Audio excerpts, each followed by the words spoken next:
I'm laughing hysterically because there's hot dog fingers being like, the imagination is wild.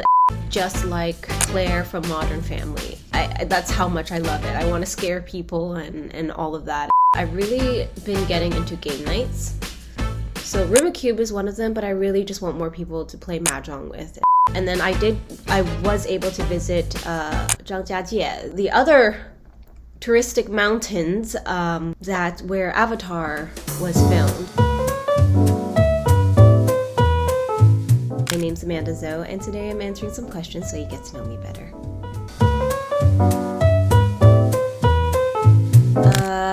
A juicy burger. There's this Persian restaurant that I go to, and the meat is marinated in all of its spices. It's really juicy. I have to prepare for it, so I'll have a lighter meal beforehand if I know I'm gonna have this burger. And you can just taste all the flavors with each bite. Sometimes flavors sit on the outside of the meat, but this one is just juicy, like I said, and it's huge, and it's very filling, but so worth it. That or a bowl of hot soup with noodles. The laughing, crying emoji. My friends and I, life is too short to take seriously. So we're either making fun of each other, making fun of ourselves, or just, having a good time. In other words, we are either laughing at each other, with each other, or at ourselves, with ourselves. So I think that is my favorite emoji because it says a lot about the fun and laughter and love amongst my friends. I'm really into interior design, but I think that and maybe combine it with Chinese Bazi, which is kind of like astrology, but it goes more specific because it calculates your birth chart, which then as a result is more customized to who you are, because no two horoscopes are actually the same. Depends on the year, the time you were born, and it's just more specific. And it's cool because you also find out what element you are, and it just paints your past, your character, your potential in an actually even though it sounds very woo-woo, but it's actually very philosophical and logical way. And I think when you do that to find kind of your lucky colors or your compatible energies, in other words, in maybe your home, I think there's something very cool about that. I think in combining the two, it's really interesting to me. I got back into skiing this past winter, which is a lot of fun. A little scary, but a lot of fun, especially as an ex-figure skater. I think I just love the gliding aspect. And but with skiing, you kind of or social skiing, you just have fun with your friends, you drink, bar hop, and then you go back to skiing, and it's just a good time and you get a workout out of it. That, or sometimes I will host or bribe my friends to come over, and I'll feed them because I've really been getting into game nights. So Rumor Cube is one of them, but I really just want more people to play Mahjong with. And I think growing up, my parents were really busy, and so I never learned it. And now learning it as an adult, I'm like, I really want to embrace it. And it's actually so much fun because Mahjong is a social game, and it does take a long time because it is also about just connecting with your teammates. So I love the whole concept of it. It's just a lot of fun. I have to say Halloween, I think, other than the getting to dress up and be creative kind of process, I think I love the decorations. If I had more time and more, and maybe in the future, I might like invest in it, just like Claire from Modern Family. That's how much I love it. I want to scare people and all of that. I think I find so much joy in the decorations. When I walk around the neighborhood sometimes and I see it, I'm like, wow, one day it's gonna happen. I'm gonna embody my Claire from Modern Family. I also really am into Christmas. I think growing up, being first generation Canadian, my immigrant parents, they were busy working and securing stability for my sister and I. So we did Christmas a couple of times, but we never really got into it so much. So as an adult and finding my own traditions, and with my family and chosen family, I've really grown to embody and enjoy the Christmas warm holiday feeling. And yeah, it's just so cozy. Everywhere, but I would have to say I want to go back to my roots. I would go to Asia just because there's so much I haven't seen yet. I'll give you an example. I went somewhere in Fujian. It's one of the Fuzhou hot spring mountains, and I went to visit there. They have over 100 open air hot springs. They had like different tea flavored ones, like green tea, black tea, red tea, then different herbal teas, then different herbs that helps nourish different organs. And then they had the little fishies that eat your dead skin. It was just amazing. It was all on this mountain. So that, for example, was jaw-dropping. And then I was able to visit Zhangjiajie, the other touristic mountains where Avatar was filmed, and that was breathtaking. So there's just so many gems in Asia that I haven't explored yet. I've only seen a small glimpse, and it's just I'd love to do a proper trip. Yeah, and the food and the shopping, just all of it. As a kid, I loved Spirited Away.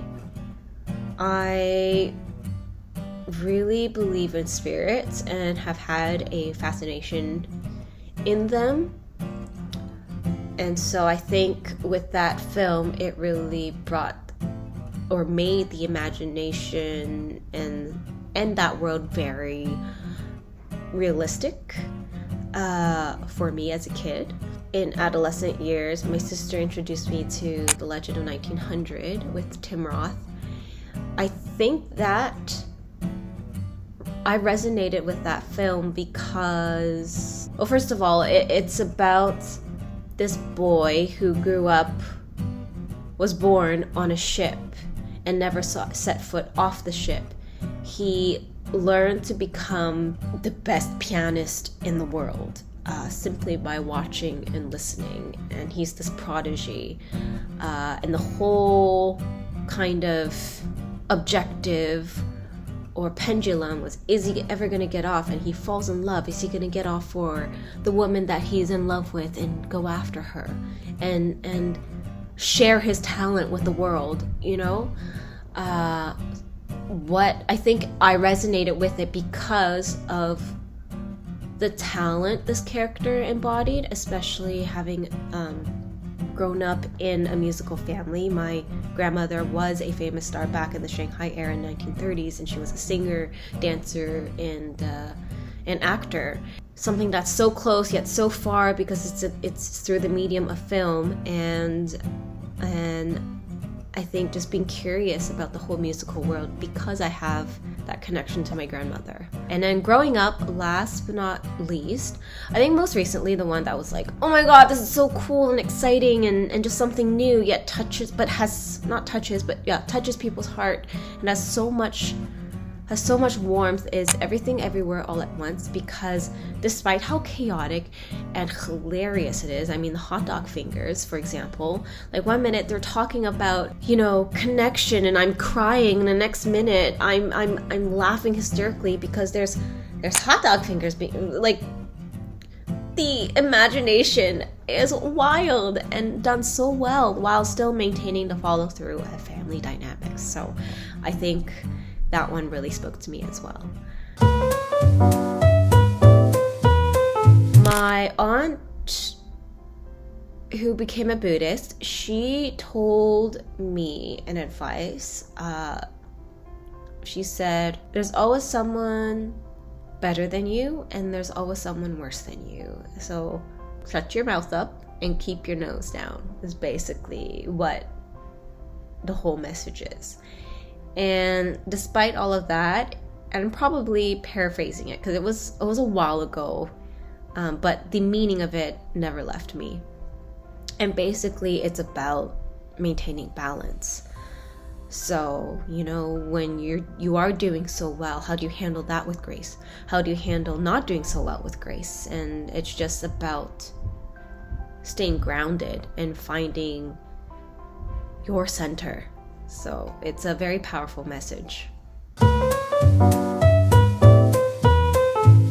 Lately, I can't live without my ginseng. Oh, actually, it's been a while. My ginseng and millet congee. I think with ginseng, it helps nourish you and gives you energy. I think especially as we get older, our endurance to everyday endurance, you know, with work and life and all that, I think it's really important to keep nourishing your body. And the millet congee is just really, it's like,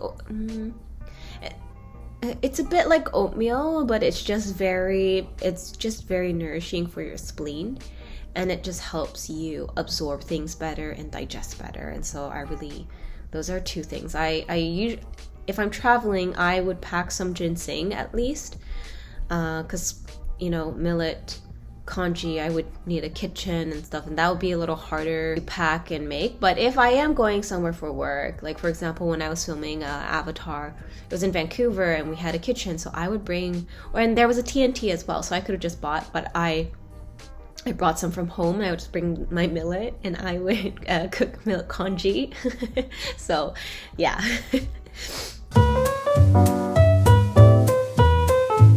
There are two people. The first would be my grandmother.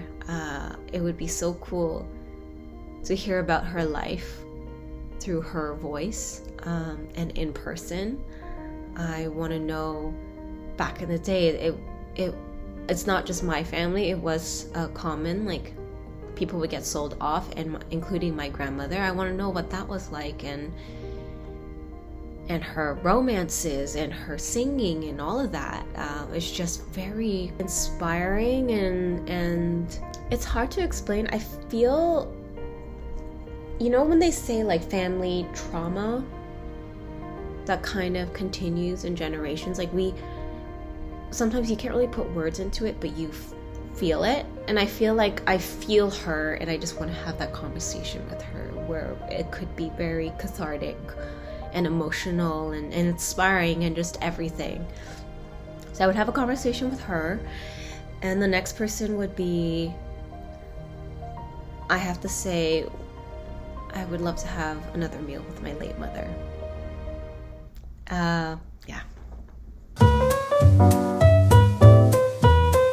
I'm listening to Make Me Feel by Oscar Med K. I think I heard it from scrolling on TikTok or Instagram, some trend, and I had to search up that song because it's just a good, I don't know, especially when the beat drops, it's just, yeah, it puts you in the mood, especially for summertime. It's a great summer hit music.